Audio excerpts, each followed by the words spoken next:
Hello viewers, hand down. Thanks for coming. Appreciate that.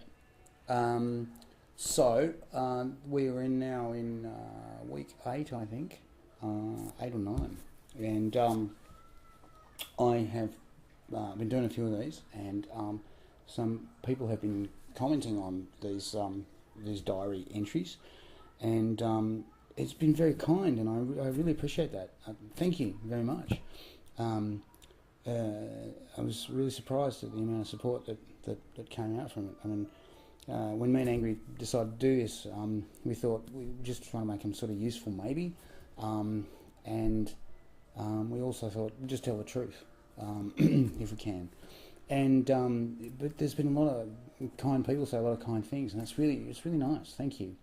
And I was reading a few comments there, and because I've been trying to come from a truthful place, I'm not trying to pretend that it's all going to go brilliantly. If it's not going to go brilliantly, it's just not. And there's been a few people who, understandably, have been very circumspect about me maybe chucking the program, and I get that.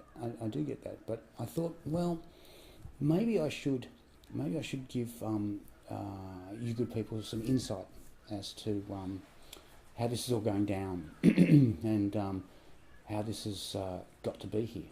Yeah. So the first thing I wanted to talk about was being an adult. I am an adult, and part of the brilliance of being an adult is that you learn about responsibility. I am absolutely responsible for everything that I am and everything that happens to me and everything that I do. Yes, circumstances have happened in my life that have been full on. That's fair, and they have helped shape the events and the decisions in my life. That's true. But in a very real way, I put myself here. I am here right now because I put me here. I didn't fall into being a junkie. I didn't accidentally take a shitload of opioids. That was something that I did for a really, truly conscious thing. I wanted to do that. And people go, and friends of mine have said, why would you become a junkie? The lifestyle is shocking, and it's expensive, and you have to lie and cheat and dissemble, and I tried not to do that, by the way. And there's a stain on your life forever, and essentially, you know, you mark yourself and you damage yourself too. And that's true. Drugs will damage you. To be completely fair, in my case, there's other health issues that are more damaging, but the drugs don't help by any means. They don't help. And so why would you do that? And so I wanted to talk briefly about the nature of chronic pain. Pain is a good thing. It was basically installed into humanity to stop you from doing stuff to injure yourself. So you have the fear of pain, or the aversion to pain, so you don't put your hand in the fire or jump off a cliff. And when you injure yourself and experience pain, the pain is designed to basically stop you. It shuts down your volition to do things. You are effectively supposed to, when you're in pain, lie down in the corner of the cave away from the other people and heal. You're supposed to just wait till the pain goes away and you get better. And so pain warns you that there's something very wrong with you and that you need to do some healing. Now, that's excellent. It's a system that's worked very, very well for humanity for a couple of million years now. Unfortunately, there's such a thing called chronic pain, where the nerves in your body don't work the way they're supposed to. So one will get an injury or a disease or an illness, and the pain signals that are turned on for that injury or disease or illness never go away. It never stops. And the injury has gone, but the pain stays around. It's dangerous on a number of levels. One of the kickers is that when you have chronic pain, even though there's nothing to treat, so you can't make better a joint that is better now. Unfortunately, what happens when you get chronic pain is that it tends to build over time. Things break, go wrong, get injured, and your pain level goes up. And when you get sick or injured again, you don't notice because there's already pain and it's not different from yesterday. So unfortunately, and it's happened to me a couple of times, you can get sick or hurt and not know, and that will intensify and become dangerous and life-threatening. All right, so that in and of itself is a bad thing, and that is a terrible thing to happen to you. But you've got to remember that you are, as an adult, responsible for yourself. You are putting yourself where you are. So to get an insight into chronic pain and drug addiction, what I want you to think about is grab your hand, and get a hammer and bash your knuckles with that hammer.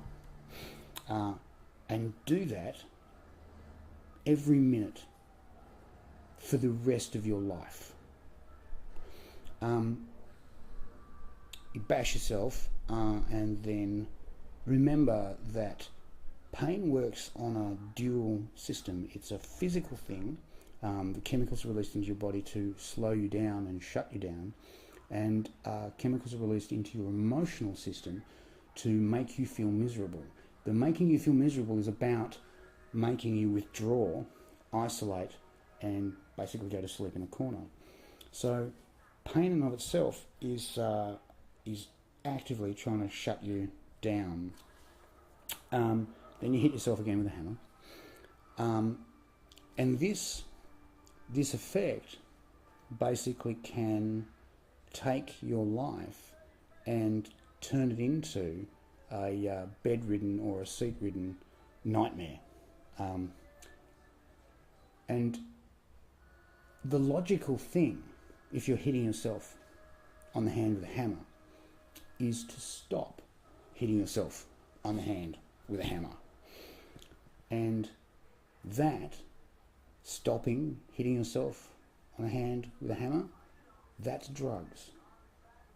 When you choose not to hurt yourself anymore, that's what drugs is. Because you can choose to let pain shut you down forever. You can choose to be a victim and hide in the corner and do nothing with the rest of your life if you want to do that. I am not that guy. I can't surrender to that. I can't accept that my life is basically good enough so that I can watch the soapies of the daytime and not cry. That's not enough for me.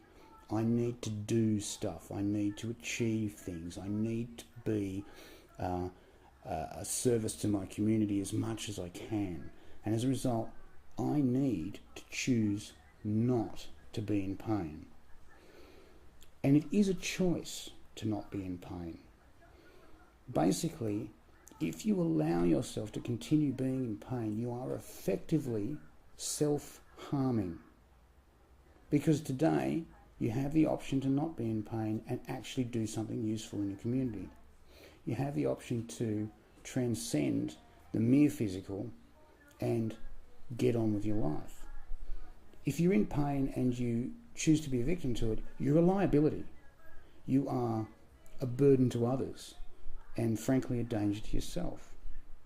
And so I became a junkie basically because I chose not to harm myself. I chose to transcend the initial difficulty and get on with what I was doing. So it gets very tricky on this end of the program, because it's understandable that people view addiction as a terrible and bad thing, and everybody knows someone who has ruined their life with drugs, and it's fair enough. It's completely fair enough. But at the same time, the choices that I have to make have to include not being a burden as well. So there is a balance between being the horrible junkie and being not in pain enough to work in my day. At the moment, the program is not working. It's not fulfilling the needs that I have to transcend enough pain. I mean, you're never going to get rid of it all. It's never going to happen. But if you have enough hours in your day where you can move and physically be, and you can think about something else rather than being pain, and if you can imagine something else rather than being pain, if you can sleep, then you can function. And that's where I choose to be. And if this program doesn't supply that, what's going to happen to me is I'm going to get increasingly isolated, increasingly in debt because I won't be able to work, and my sleep will start to disappear. As my sleep starts to disappear, I will make worse and worse decisions. I will have effectively a sleep disorder where you're never really awake when you've got insomnia. You really can't, your world is very fuzzy, and you start making very bad choices. I have been found asleep on a roof. Don't know how I got there. I've been found asleep on a roadway. Don't know how I got there. And it was basically at the end of poor pain management, when I just wasn't getting enough sleep and not getting enough contact with humans. So if this continues the way it's going, that will happen. And there is a terrible risk at the other end of that suicide starts to look like a really good idea. If I'm not thinking, if I'm not clear and sharp enough to go, whoa, that's not good at all, then there's no guarantee that one day I won't wake up and go, yeah, I could stop this now, I could end all of this now. Bad idea, bad move, but part of the pathology of what's going on. And so part of the quandary about this program is that if it's not working, it might very well kill me. And I've got to choose whether to damage myself with drugs and live a little bit longer, or just play out the dumb show and die. So it is a tightrope, and it is something to think through. And I don't want to chuck the program. I want it to work, and I think it can. I think if we tweak it a little bit, it will work, and that will be great. So there's more than just the social aspects of how this works to consider. And I'm not complaining. I'm not saying poor me. I'm just saying this is what it is, and this is what I have to do, and this is what I have to think through. I really appreciate your kindnesses on the comments you've been putting in. Thank you. That's really, I didn't expect that. Thank you. And I do hope that these entries are useful for someone. I hope that they give somebody some insight.